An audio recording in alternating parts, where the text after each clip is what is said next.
बुद्ध का एक शिष्य बुद्ध के संदिग्ध में 6 वर्षों से था। वो एक दिन महात्मा बुद्ध के पास आया और बुद्ध से कहा, हे बुद्ध, मुझे आपके पास 6 साल हो गए।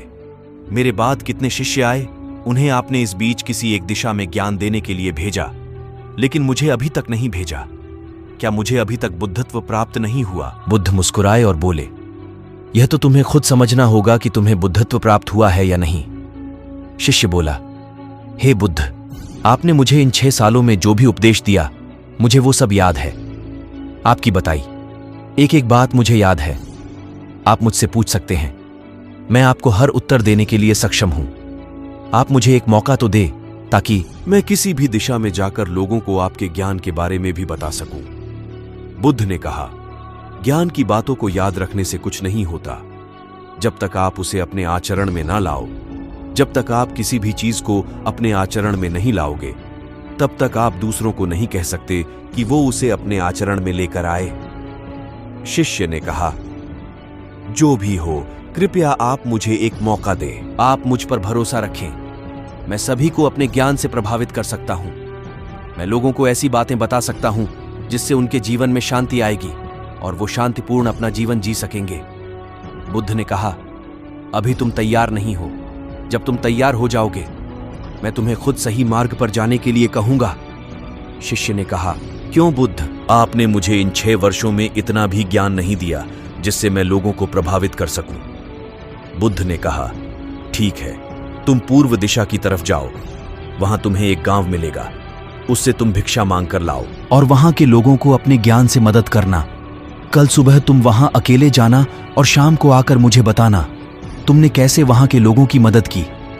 वह शिष्य ये सब सुनकर बेहद खुश हो गया और बुद्ध का आशीर्वाद लेकर चला गया। और वह रात भर ज्ञान समेटता रहा और मन ही मन सोच रहा था कि मैं कल ऐसे ज्ञान की छाप छोड़ूंगा कि वहां के लोगों के साथ बुद्ध भी मुझसे प्रभावित हो जाएंगे। सुबह उठकर वो महात्मा बुद्ध को प्रणाम करने गया। उन्हें प्रणाम कर वह पूर्व की तरफ निकल गया। शाम को जब वह वापस आया तो बुद्ध ने देखा कि उस शिष्य के माथे पर चोट लगी है और खून बह रहा है। बुद्ध ने उसे पट्टी की और पूछा, तुम्हें यह चोट कैसे लगी? शिष्य ने कहा कि बुद्ध, वहां के लोग बेहद दुष्ट हैं, उन्हें जरा भी बुद्धि नहीं है। मैं उस गांव में भिक्षा लेने गया पर किसी ने मुझे भिक्षा नहीं दी, सब मुझे गालियां दे रहे थे। एक व्यक्ति ने मुझे भिक्षा तो दी, लेकिन नीचे फेंक कर और कहा, इसे उठा लो। मैंने उन्हें काफी समझाया, लेकिन वह मेरी बात सुनने को तैयार ही नहीं थे। उल्टा उन्होंने मेरे साथ हाथापाई की, जिससे मुझे चोट लग गई। हे बुद्ध, आप मुझे दूसरी जगह भेजें जहां के लोगों में बुद्धि हो, इस तरह ना हो। बुद्ध उसकी बात सुनकर मुस्कुराए और बोले कि अगर तुम्हें दूसरे गांव में भी ऐसे ही लोग मिले तब तुम क्या करोगे? शिष्य ने कहा, हे बुद्ध, ऐसे लोगों को कोई ज्ञान नहीं दे सकता। वह लोग अज्ञानी हैं, उन्हें कौन समझाए? बुद्ध ने कहा, वह लोग अज्ञानी नहीं बल्कि ज्ञानी हैं। उनके पास बहुत बुद्धि है, परंतु उनके पास खुद का ज्ञान है। अब अगर तुम किसी दूसरे के ज्ञान को चोट पहुंचाओगे तो वह कुछ तो कहेंगे ही। तुम्हें ऐसे लोग हर जगह मिलेंगे, तब तुम अपना ज्ञान उन्हें कैसे दोगे? बुद्ध ने शिष्य को कहा कि आज तुम आराम करो, कल शाम को मेरे पास आना। शिष्य बुद्ध को प्रणाम करके चला गया। अगली शाम जब वह वापस बुद्ध के पास आया तब वहां एक और बुद्ध का शिष्य मौजूद था। उनके हाथ में चोट लगी हुई थी। बुद्ध ने उस शिष्य के हाथ पर चोट देख उस पर पट्टी की और उस शिष्य से पूछा कि तुम्हें यह चोट कैसे लगी? शिष्य ने कहा, हे बुद्ध, आपने पूर्व के एक गांव में मुझे जाने के लिए कहा था, वही मुझे यह चोट लगी। बुद्ध ने कहा, वहां तुम्हारे साथ क्या क्या हुआ, तुम मुझे बताओ।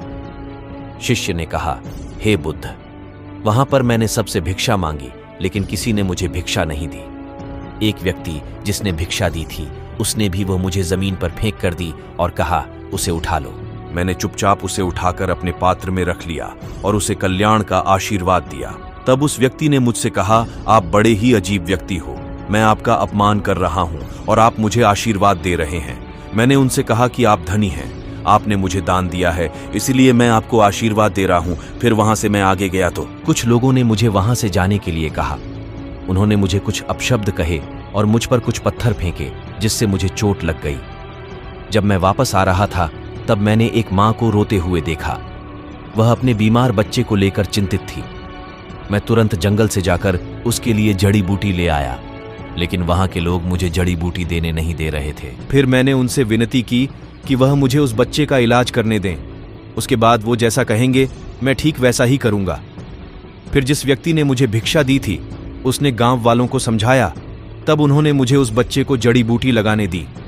उसके बाद वह बच्चा ठीक हो गया। फिर गांव वालों ने मुझसे अपने किए गए अभद्र व्यवहार के लिए क्षमा मांगी और मुझे धन्यवाद कहा। फिर मैं वहां से वापस आ गया। हे बुद्ध, आपसे एक विनती है। उस गांव के लोग बहुत भोले भाले और सीधे हैं। क्या मैं रोज उसी गांव में जाकर भिक्षा मांग सकता हूं? ये सभी बात वो पहला शिष्य भी सुन रहा था। उसने यह सुनते ही बुद्ध के चरणों में गिरकर कहा कि हे बुद्ध, मैं समझ गया हूं कि अभी मैं उस लायक नहीं हुआ कि दूसरों को ज्ञान दे सकूं। बुद्ध ने कहा, हमें बाहर वैसे ही लोग दिखाई देते हैं जैसे हम भीतर से होते हैं। जब तक हम स्वयं को नहीं बदलते तब तक हम किसी को भी नहीं बदल सकते। खुद में परिवर्तन करना बेहद जरूरी है। कोई भी बात बताने से पहले उसे आचरण में लाना बेहद जरूरी है, क्योंकि आचरण में लाई हुई चीज को बताना समझाना बहुत आसान होता है और उसे लोग बेहद आसानी से अच्छे से समझ पाते हैं। दोस्तों, आपने क्या सीखा? इस पोस्ट से जरूर बताएं दोस्तों। हम सभी को ऐसा लगता है कि हमने जो कुछ भी सीखा है वह हमको दूसरों को सिखाना चाहिए, लेकिन हम जाने अनजाने में दूसरों को सिखाने के चक्कर में हम कभी कभी गलत साबित हो जाते हैं। तो इसलिए दोस्तों, अगर आप किसी को भी कोई भी सुझाव देने के लिए जाते हैं, आप कोई भी चीज सिखाने के लिए जाते हैं, तो सबसे पहले आप उस कार्य को संपूर्ण रूप से और सही ढंग से अच्छे से सीख जाएं। और आपको जब यह पक्का प्रूफ मिल जाए कि अब मैं इस कार्य को संपूर्ण रूप से सीख चुका हूं, अब मैं दूसरों को सिखा सकता हूं, तभी आप दूसरों को सिखाने के लिए जाएं। अन्यथा आपके साथ दुर्व्यवहार हो सकता है और आपको क्षति भी पहुंच सकती है।